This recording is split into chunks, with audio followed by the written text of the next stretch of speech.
Jeff. Hello, Timothy. And Thank you, hi. Demet and Alfan, for having us. Yes, yes. It's wonderful to be back in Istanbul, and we're really happy to kick this off. So, Jeff, thank you for joining us, and thank you for meeting me in Istanbul with your lovely wife, Justine. Um, One thing we were discussing this morning was how amazed we were and overwhelmed we were by the energy of Istanbul. And one thing that you and I have discussed over some of our travels and encounters in different parts of the world is what's required to stay curious. And I've always been in awe of your curiosity, your energy, and your constant appetite for new things, new cultures, of course, history and places. And I'd love to hear it from you, for you to explain to us how you do stay in this kind of what seems to be a constant state of wonder. Timothy, I try to stay open to everything. And I just want to state here, being in this environment and kicking off the festival, as an artist, I think what pulled me to the art world was to be able to be part of a group, the idea, the avant-garde. And so to be here in this intimate environment with everybody, I mean, this is what I've always wanted, to be able to be in dialogue, about possibilities. I'm interested in the possibilities for myself to become, but the possibilities that we all can become as a group. So this intimacy is really what I've always looked for, to be in a dialogue about art. So I'm really grateful to be here. To be open to everything. I've tried to develop a practice of the removal of judgment and just the acceptance of everything. And to understand that certain things at some moments may be more relevant to me, more significant than other things, but it doesn't mean that what I'm not looking at that moment is any less important, that everything's perfect in its own being. But I find that to be, for me at least, harder and harder, because we're so solicited by constant information, constant opportunities, constant options. How do you find the energy and the focus? We talked about focus and concentration. How is that something that you mentioned yesterday, one of the visits that you did, where you were able to be in the present moment, and because of the era we're in, and again, this constant flow of visual information, intellectual information, informational information, how are you able to focus and concentrate? Yeah. I've always enjoyed philosophy, and the American philosopher John Dewey speaks about life experience in the art of experience. But he tries to speak about communication on the most basic level of a single cell organism being affected by its environment. And its environment that it's experiencing is transforming it through this experience. And then in return, that single cell organism, it's different. And now it's affecting its environment. And this communication back and forth. So my basic understanding of life experience is this internal existence, this internal communication with the self, and then that relationship with the external world. And so being open to things, engaged with things, reflecting on things, letting the information come in that you experience in life, or different contextual ways that see things, and that's the transforming experience. That's where you continue to become as an individual. That's what attracts me to my environment, and to be open to everything. If I'm looking at something, if I go into a museum, I'm not or just walking down a street, I'm trying to be open to, the colors that I see, the forms that I see, the situation, the context that something's in, and to just be open to it completely. And by doing so, it keeps me engaged. It keeps me curious. It keeps me interested. And everything, if people, myself, if I can truly practice that to the fullest level, and I try, but if we do that, everything's at our disposal. All experience, everything is there in some way for us to use. It's there to serve us. But if we segregate, if we make judgment, we're eliminating our possibilities. We're distancing ourselves from incorporating these elements, these experiences, these feelings, these symbols from our own communication. I mean, these are definitely words of wisdom, and in a moment where everything is about judgment. But then again, how do you filter all the information that comes in? Because we'll talk about your process, but I see you again. I've seen you engaged with people, with places, with history. How do you choose and pick and filter, the information that you bring back to your process? Because I see you being kind of like a constant sponge of information. I guess that starts to come into some moral range. And when I say that, just from life experience, what you hold dear to your experience, how you view yourself, your experience, your needs with the needs of others, sense of your own possibility, and the needs of the community. I'd like to believe I want more experience. I want stronger sensations. I would like to have more knowledge. I would like to become a better person, a greater being, a better artist. But at the same time, I want to share how that becoming, if I can experience that, you want to share that with others. And so I think there's some part, when I use the word morality, this is how I'm using it, of how you see yourself, your own needs, and the needs of others. I love the balance. Wonderful. In terms of sharing, something that you mentioned to me is that this is the time, with the work that you create and the work that you put out in the world, this is a time where you can actually, during your lifetime, really contextualize the work. So I guess, this is your experience of sharing. Can you speak to that in terms of how, for an artist with your body of work, contextualizing is important and how you envision this sustaining itself over time? I know that I always enjoyed creating narratives. And so if I would be making some works, I would focus on my interests at that time. And, I found in life that if you are open to just things that are of interest to you, that you find you're curious about, and you focus on those things, that it will connect you to a universal vocabulary. You'll realize the abundance of that information, how you're just surrounded by it, and you'll find the interconnections that that information has to the rest of kind of knowledge. And it connects you to a universal vocabulary. So that's what I'm interested in. That's the journey. So when I focus on a body of work, it is always taken me to where things will interconnect, and I'll be creating a vocabulary or revealing, hopefully, a vocabulary that exists within this grouping of objects, of images, information.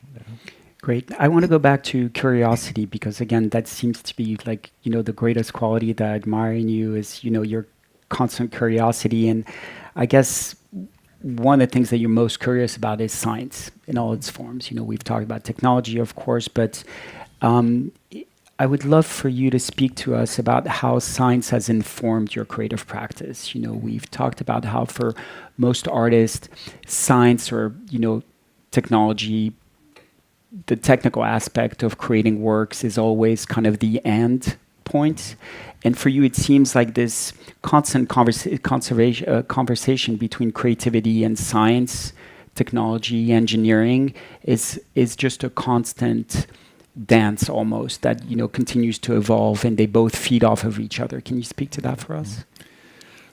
Timothy, I would imagine what I was saying before about the inside and the outside, that for me, the sciences represent that external world, and working with that external world and the understanding of that external world, and then trying to find that relationship with the internal world, or that balance back and forth, or that engagement, the unifying aspects of it. I wish that I would have had a different education myself when I was younger within the sciences. I was always intrigued. I know that I made kind of artistic projects in science, volcanoes that would erupt, or different projects, geysers. But I was in the visual arts. But I was always intrigued of how to use, especially the material sciences, to be of benefit to my work. I started making a series of work called The New. This was back around 1979, 1980. And those objects were very committed to external things that existed in the world. They were manufactured objects. And so they were very much kind of confronting our biology. And it's like, which are really better prepared in a way to survive. And I went on from these Gestalt pieces of The New to my equilibrium work, which was much more, instead of dealing with ready-made external objects, to be dealing more internal with biology. And so my equilibrium works are my tanks, where basketballs just kind of hover in equilibrium. I wanted permanent equilibrium, but it's only temporary. It's a symbol of almost like being in the womb. They're womb-like states. But in that body of work, I started to really reach out to more the scientific community. Dr. Richard P. Feynman, the Nobel Prize winner for quantum dynamics, I contacted him. And whenever I would need help, I realized that the resources are there. It's just about, again, being engaged, being open to the world, being open to the community, to speak about how to, exchange information. I saw in a magazine that Feynman was also an artist. He liked making paintings. He loved art. So I contacted him. But I've always been engaged extensively with reaching out, trying to have technology serve and be a tool for my work. I think a lot of artists can make the mistake that, especially in their youth, that if they work with the newest technology, their work will be new. It'll be fresh, and everybody will think it really represents the moment. What represents the moment, what people really want, is something that's very, very ancient. And it's at the core of what's relevant to us as human beings, about being human, about our desires being fulfilled, about having feelings, having sensations, and glorifying these experiences of using our biology, feeling our biology, feeling the blood pump through us. People are seeking something very ancient. That's what's new. To have those experiences that are fresh to us about this is life. And again, it seems like it's very specific also to your work in terms of how you use science, for in innovation in order to, think about the duration and the sustainability of your work over time. You mentioned to me how, all the research that you do on materials, for instance, is really about making sure that your works can, again, be outside in the world and be outside in history and, be interacting with the outside world, with the elements, with people who want to interact with the work. So much of, again, innovation feeds the creative process in the sense that it's due to help the work live in the world. Yes. And so, and it has to do about a dialogue, kind of a responsibility. We were speaking earlier a little bit, just because of our interest in life, about Steve Jobs. And I always enjoyed, I never met Steve Jobs, but I've always enjoyed his philosophy of objects and of caring. And Walter Isaacson, in the biography on Steve Jobs, speaks about one moment when Steve is in the backyard with his father.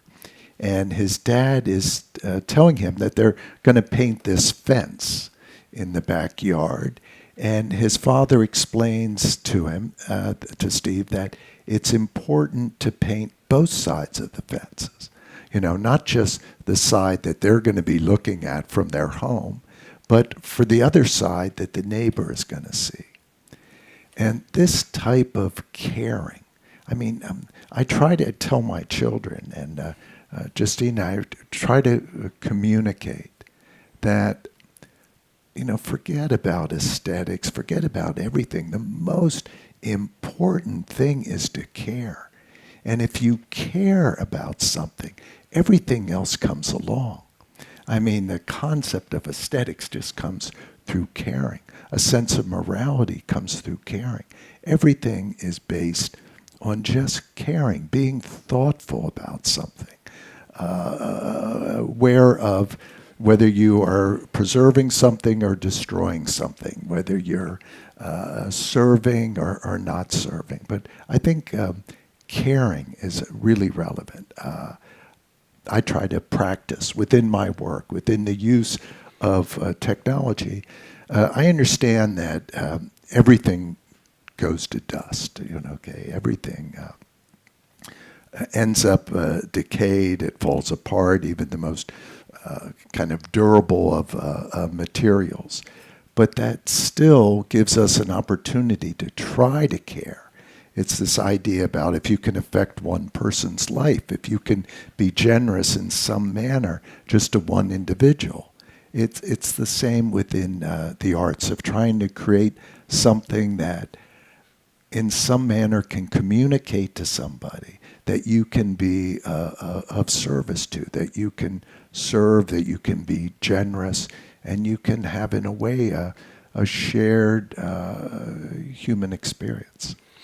And because so much of the process is, again, about this dance between creativity and innovation, and I've been privy to, see some of the way that you work in your studio. It's when does this process end? When do you know that conversation has come to an end? That's constant dance between creativity and innovation, because obviously it's related to care, and because you work with resources, you work over timelines that are very extended, that are very much your own. You've mentioned, processes that have taken up to 9 years, to create works and to put them out into the world, if not longer, of course. When do you... I have to smile because I like that, if not longer. What is that? Some of the works have been 25 years. My Play-Doh took 25. But yeah. When do you know? What does that feel like? What does that intuition feel like? I believe that things should flow much faster than that. I think 25 years is far too long. I think any time is far too long because you can have the idea of something, you can envision something, but the time of bringing it into reality, bringing it into an existence, you need to have something give off more energy that's put into something. It's just that being embedded into something is a positive thing. So I really don't believe in laboring over things, but sometimes it takes a longer period of time to achieve something than I would like. I strive for the path of least resistance. Mm-hmm. But at the same time, I have this commitment to, there's one shot at this, because I really would like to try to deal with kind of vertical development instead of horizontal, and to move on to the next ideas, the next area. So I would like things to go more quickly. So I try to use technology to help me. I generally am a very intuitive artist. It comes from thinking about things, I'm really curious about this and focusing on it. Before I know it, it's taken me to a certain area of interest. So it's not like, I'm interested in technology, so I want to exploit that aspect of that technology. I'm much more intuitive, but trying to bring about and try to amplify that vision as much as possible, and to generate it and empower it as much as possible. Can you speak a little bit more about what you mean by vertical development processes versus horizontal? Horizontal would be a constant repetition of something. I'm an artist. I make sculptures. I make paintings. But it would be as if I was making a series of paintings, that I'm making the same paintings over and over again. Can make a little mild variation of it, but that basically I'm dealing with this one idea. I myself, I prefer to explore different areas. My idea of becoming, I guess I feel like I have a lot of territory to make up. And that's what, when we love very much being here in Istanbul. And went to the National Museum of Archaeology, and I've been there before, I've looked at the collection before. But just looking at the collection yesterday, I felt like, oh my gosh, what? The civilization we live in at this moment, or how of not taken advantage, how I haven't taken advantage to absorb all the opportunities of beauty in the world. It's just overwhelming, all the beauty, all the information we have. I mean, how many lifetimes that you need to experience it. And so at the same time, feeling wonderful of seeing and recognizing that beauty, but also feeling the loss of the lost opportunity to be engaged with that beauty even more completely within my life. Wonderful. So much of the work that you do also has to do about bending certain dimensions, scale, time, history, and again going back to the innovation processes. You were mentioning to me some of the research that you did for the work that you're sending to the moon. Can you speak to that for us a little bit? I sent work to the moon, and I guess it went about a year and 9 months, year and 10 months ago. And so my son Sean, who went to University of Chicago, met somebody there, and they said, please, show this project to your father. So Sean brought this to me, and at first I thought, I don't know if this is going to be reliable, but I looked into it, and this was an opportunity to be working with SpaceX and working with a company, Intuitive Machines, that had the largest payload, was NASA for the project. So I decided to participate. And as far as working with technology and engineering, this was a wonderful opportunity, because I had to be able to design something that would go from the Earth to the Moon, be able to absorb all those forces, be on the outside of the lander after leaving Earth's orbit and then finally to the Moon's surface, to withstand all the vibrations, all the temperature changes. On the Moon, the temperature changes over 400 degrees between being in the sunlight, being into the shadow. And to create something that 200 years from now, and again, space tourism is going to be a lot sooner than that, but we usually look at things as 200 years, that it will look like it does today. That the type of polycarbonate that we worked with and all the coloring systems of working with lasers and heat treatment and the stainless steel of different parts of this, that everything will be as it is today. And it made it in perfect condition. Wonderful. Yeah.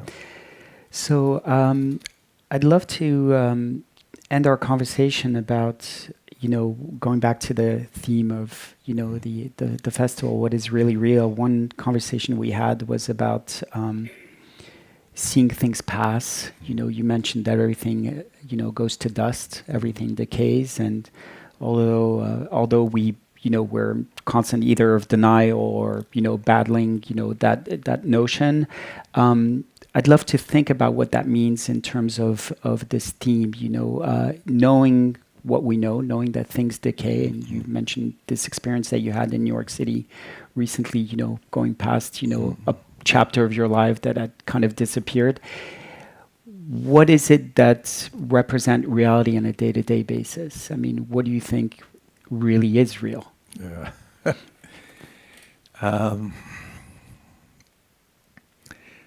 I think the interaction, with oneself and with the environment.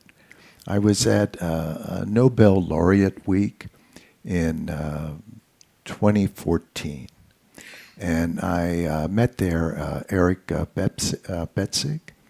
And Eric had previously won the Nobel Prize for chemistry. And I was having a conversation with Eric, and he said, life is just a chemical, animated chain reaction. And that was the first time I ever came across this this concept of a definition of life. And I thought, that's beautiful. That's that's what it is. And that's what I stay very focused on. This is just,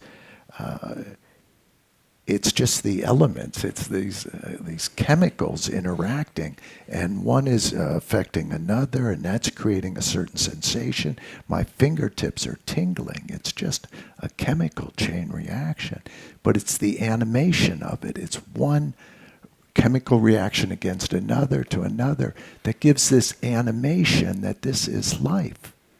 But this is who we are, and this is how we have feelings, we have sensations, and we have this interaction with the world. So I like to think about trying to keep those chain reactions flowing, celebrate them, enjoy them. I think that there is a difference. There's a large communication about AI, and AI is amazing. I'm so appreciative of all the information that comes. And there's a big dialogue about it. But AI doesn't have the ability at this time to fear death or to experience joy. It can feed words, it can feed these simulations of, but it doesn't know those feelings. And we know those feelings.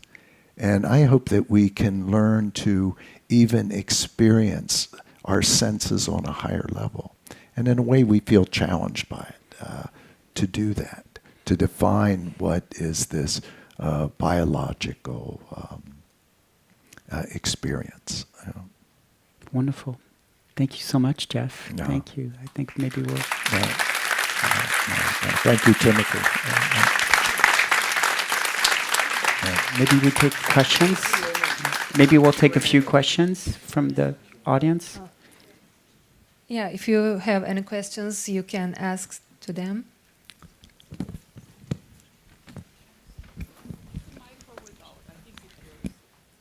Hello, everybody. My name is Gisela Winkelhofer, and I'm art historian and I study history of culture. And in 1992, I had a great experience in my life. I went to Germany, to Arolsen, and I was standing in front of Papi. It was a unique moment in my life, and you were the door opener to a new level of contemporary art. And then it was the balloon series. It was another level of experiencing contemporary art. And now it was the moon landing. What can we expect next? What have you in your mind already to approach a new level we never have seen before? You found your place in history of art already. And I can see there's always more and more. So do you have already a next project in your mind? Yeah. You know, it's very kind as far as saying about my work. But, you know, I just continue to make the things that I'm interested in. I know that there were some slides going by. One image was of Uccello's Battle of San Romano. And it's an amazing painting. It's in, there are three versions of that painting. One's in the Louvre, and it's the nighttime battle of San Romano. And I guess maybe about 9 months ago, I was there looking at the painting, and I thought, oh, you know, the gold leafing that's on the bridles, the saddles, I could work with this, and I could make a painting of the Battle of San Romano. I could gold leaf and heighten it. I could put a shelf across the bottom. And on the shelf, I'll put multiple gazing balls. I did a series where I did gazing ball paintings, but I thought I'll do multiple gazing balls. Maybe I have 10 gazing balls. So I came back to New York. Looking for a high-res image of the Battle of San Romano. And I couldn't find one, but I started constructing in a two-dimensional kind of a way the painting, what I envisioned.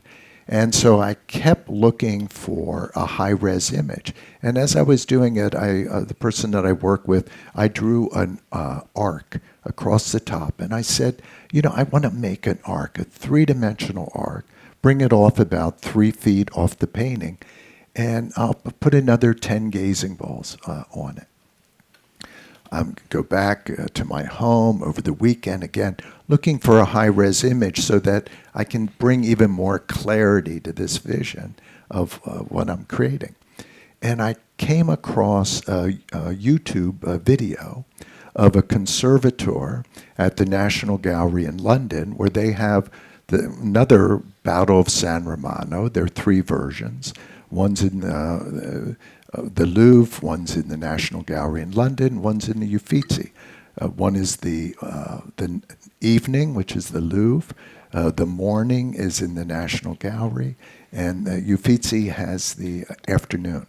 So, and when I'm watching this video, all of a sudden this conservator who's cleaning the painting talks about, at one time, Lorenzo de' Medici he took the paintings, he stole the paintings from this family outside of Florence, and he cut the top of the painting off because it was arced. All the Battle of San Romanos, all 3 of them had an arched top.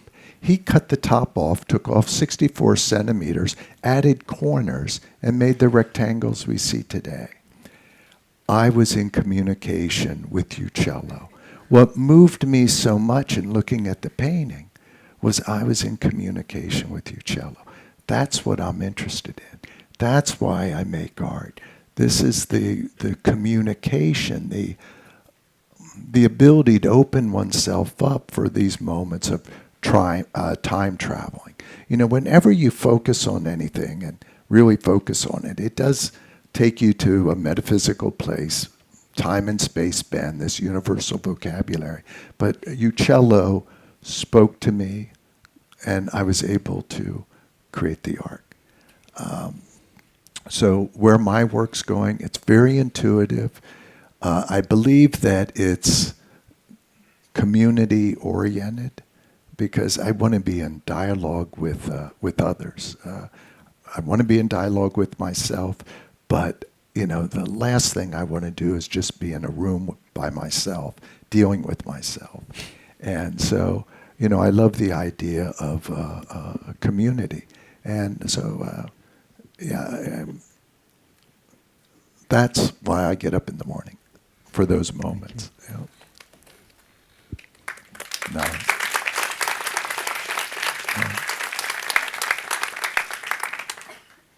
other questions?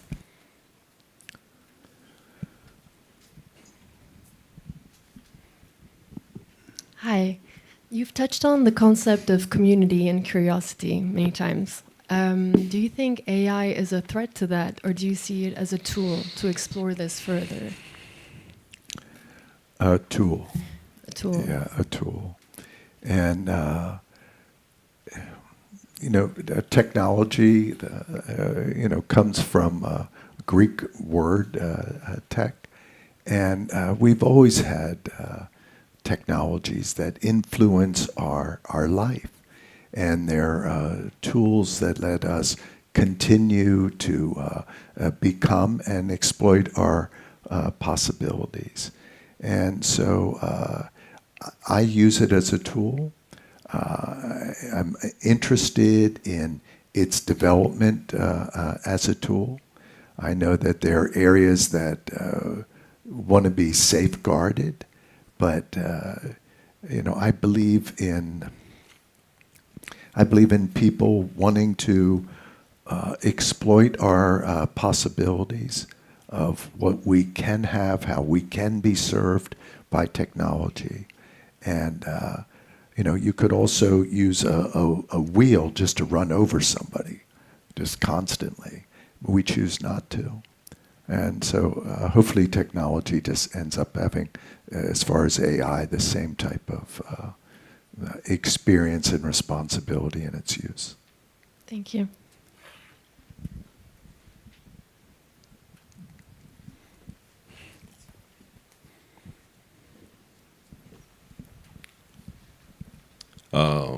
I'm curious about marketing. You talked a little bit about being alone in your room, and then you also talked about getting opportunities to build things that go into space.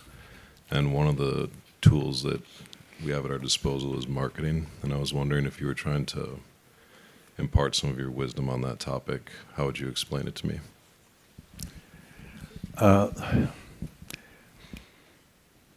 To always let everything be of service to you and to be open to everything. If you envision that something can benefit you or presentation in some manner of your interests, what you do, yourself in some manner can be of service to you, I would do it. I've always have been at service to my work. I do things that hopefully serve my work. I tend to just practice making my work, and haven't in, I say recent times, had to be so involved in the marketing of it, because I'm very fortunate. There's a large network of opportunities that the work can be displayed and can present itself. But I know that there have been moments where I would design ads and present like a body of work that where people wouldn't have had the same opportunity to come across it. So I believe in the responsibility of that. There's beauty in marketing. When I was younger, I worked at the Museum of Modern Art, and a company called Ansbach Grossman in Portugal asked me to come and work for them as a salesperson. I was 20 years old. I was selling memberships at MoMA to pay for making my vacuum cleaner pieces. But they created the logos of American Express, Quaker Oats, MasterCard, FedEx. They did all this.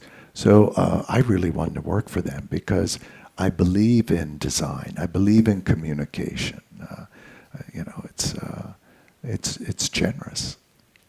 So marketing, I believe in marketing. If communication. And just one final question. This gentleman. Who's gonna make it? Ortada.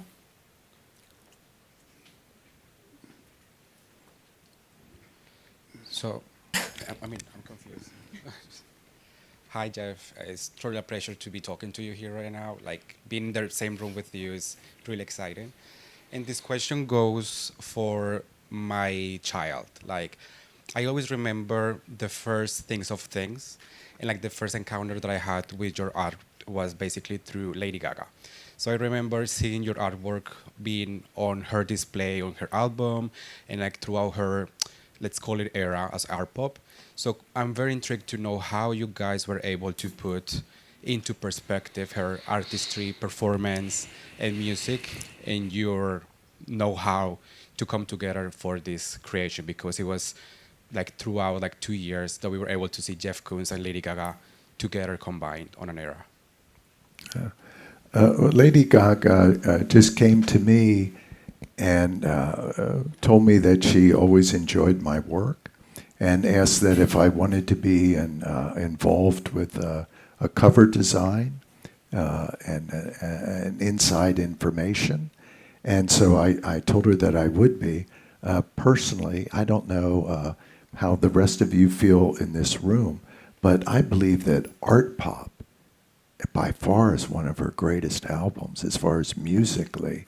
I mean, I love those songs. I mean, Applause. I mean, come on, she did great. And, you know, the community was, when I say the community, at the time, I think she had some managerial change, and the album wasn't that well received, and it had more to do about kind of maybe a change that was taking place within managerial things. It's phenomenal period in her creative life. And so I think the songs, I know that when she's in concert, when some of the art pop songs come on, the audience gets excited, you know. I know I do. Okay, thank you for being with us. Thank you so much. Thank you. Timothy, thank you. So much, Jeff. Thank you.